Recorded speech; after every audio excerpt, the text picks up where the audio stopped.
Pernahkah kalian melihat gambar-gambar ini?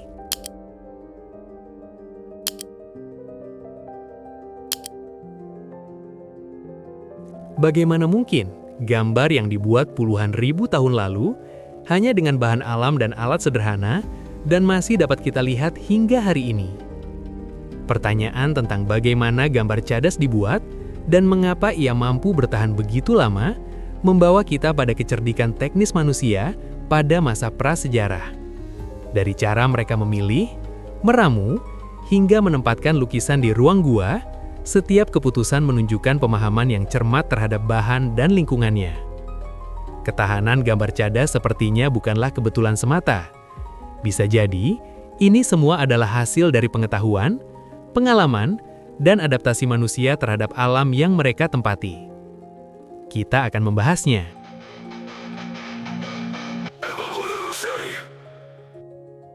Gambar cadas adalah salah satu bentuk kesenian sekaligus ekspresi simbolik paling awal yang pernah dibuat manusia.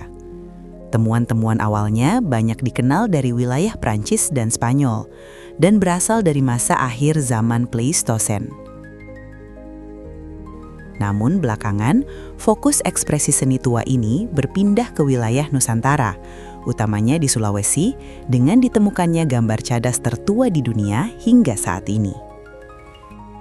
Yang dimaksud dengan gambar cadas ialah lukisan atau pahatan yang dibuat langsung pada permukaan batu alam, seperti dinding gua, tebing, atau bongkahan batu besar.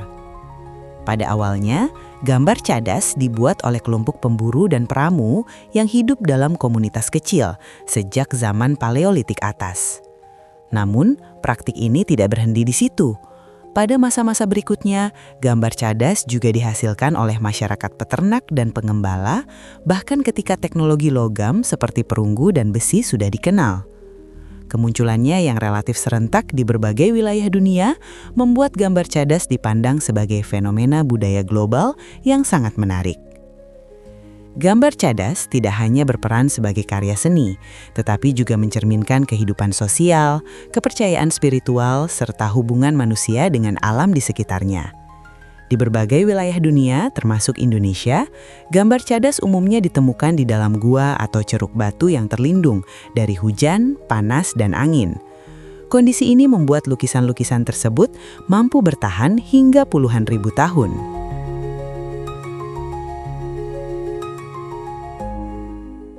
Gambar cadas dapat dibuat dengan dua cara utama, yaitu dilukis atau piktograf dan dipahat atau petroglif. Lukisan dibuat menggunakan pigmen, baik dalam keadaan kering maupun basah. Pigmen kering biasanya berupa bongkahan mineral berwarna, seperti hematit, yang langsung digoreskan atau ditempelkan ke permukaan batu. Sementara itu, pigmen basah dibuat dengan menghaluskan pigmen, lalu mencampurkannya dengan cairan tertentu, seperti air atau lemak hewan, agar dapat menempel lebih baik pada dinding batu. Cara pigmen diaplikasikan menjadi petunjuk penting untuk memahami keterampilan dan pengetahuan teknis pembuat gambar cadas. Teknik yang dipilih menunjukkan bagaimana mereka menyesuaikan diri dengan permukaan batu serta tujuan visual yang ingin dicapai. Salah satu teknik yang paling dikenal adalah teknik semprot, yang sering digunakan untuk membuat cap tangan negatif. Caranya adalah dengan menempelkan tangan pada dinding gua sebagai cetakan alami. Lalu, pigmen yang sudah dicampur air atau lemak ditiupkan melalui corong atau langsung dari mulut. Pigmen akan menyebar di sekitar tangan dan membentuk siluet negatif. Teknik ini memungkinkan pigmen masuk ke pori-pori batu kapur, sehingga hasil lukisan lebih halus dan relatif tahan terhadap pelapukan alami. Selain teknik semprot, terdapat pula teknik kuas.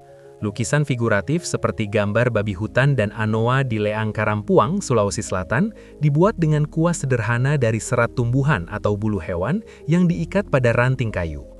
Dalam beberapa kasus, jari tangan juga digunakan langsung dengan mencelupkannya ke dalam pigmen, lalu mengoleskannya ke dinding gua. Untuk gambar cadas berupa pahatan, pembuatannya dilakukan dengan memanfaatkan benda tajam dan berbagai teknik. Salah satu yang umum adalah teknik gores, menggunakan batu runcing seperti batu api. Teknik ini memungkinkan pembuat gambar mengatur detail dan tekstur dengan lebih presisi, misalnya untuk menggambarkan bentuk tubuh dan anatomi hewan. Selain batu, tulang yang diruncingkan juga dapat digunakan untuk mengikis permukaan batu tanpa memakai pewarna. Selanjutnya ada teknik pukul langsung, yakni memukulkan batu yang agak tajam ke permukaan cadas untuk membentuk motif tertentu.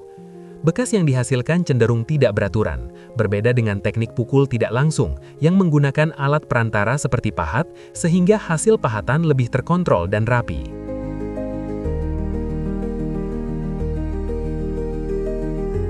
Gambar cadas berupa lukisan dibuat dengan memanfaatkan berbagai bahan alami sebagai pigmen pewarna. Bahan-bahan ini dipilih dari sumber yang tersedia di sekitar gua atau wilayah tempat manusia prasejarah bermukim, sehingga warna yang dihasilkan sangat bergantung pada kondisi geologi dan lingkungan setempat. Warna merah, oranye, dan coklat umumnya dihasilkan dari mineral besi, terutama hematit, yang memberikan warna pekat dan relatif tahan lama. Pigmen hitam biasanya berasal dari arang hasil pembakaran bahan organik atau dari mineral mangan oksida. Sementara itu, warna putih diperoleh dari mineral seperti kaolin dan kalsit yang banyak ditemukan pada kawasan Kars dan batuan kapur. Selain mineral utama pemberi warna, beberapa pigmen juga mengandung campuran bahan lain, seperti silika dan kalsit. Bahan-bahan ini berperan sebagai pengikat alami dan membantu pigmen melekat lebih kuat pada permukaan batu, sehingga lukisan menjadi lebih tahan terhadap pelapukan dan perubahan lingkungan gua yang lembab. Penggunaan pigmen-pigmen tersebut menunjukkan bahwa pembuat gambar cadas memiliki pengetahuan yang baik tentang sifat bahan alam di sekitarnya. Mereka tidak hanya memilih material berdasarkan warna, tetapi juga mempertimbangkan daya tahan dan kesesuaiannya dengan media batu, sehingga lukisan dapat bertahan dalam jangka waktu yang sangat panjang. Lingkungan tempat gambar cadas dibuat sangat berpengaruh terhadap ketahanan dan keterlihatan lukisan. Ada beberapa faktor utama yang menentukan apakah gambar cadas dapat bertahan lama atau justru cepat rusak. Faktor pertama adalah jenis batuan. Batuan kapur misalnya memiliki pori-pori yang cukup tinggi sehingga pigmen dapat meresap ke dalam permukaan batu dan menempel lebih kuat.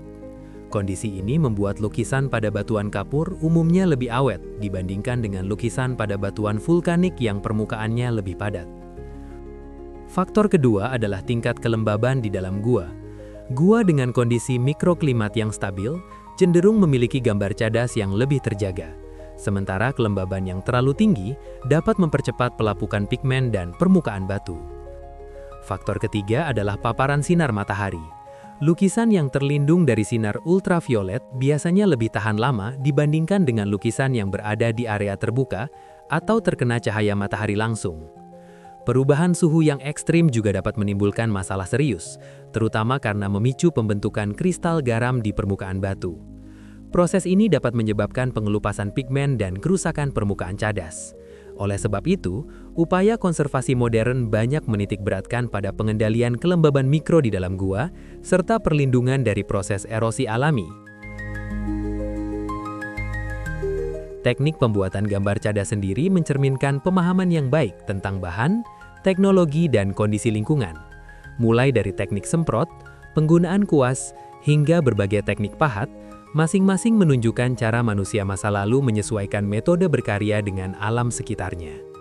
Penelitian lanjutan masih diperlukan untuk memahami variasi teknik di berbagai situs dan untuk merancang strategi konservasi yang mampu menjaga keaslian serta keberlanjutan gambar cadas sebagai warisan budaya. Gambar cadas purba mengajarkan kita bahwa karya seni tidak selalu lahir dari teknologi modern. Dengan bahan alam, alat sederhana, dan pemahaman mendalam terhadap lingkungan, manusia prasejarah mampu menciptakan karya yang melampaui waktu. Lukisan dan pahatan di dinding gua hanyalah bukti kecil dari kemampuan beradaptasi yang luar biasa dari leluhur kita. Ketika kita memandang gambar cadas hari ini, yang kita lihat adalah warisan kecerdasan manusia yang masih bertahan dan kini menjadi tanggung jawab kita untuk menjaganya.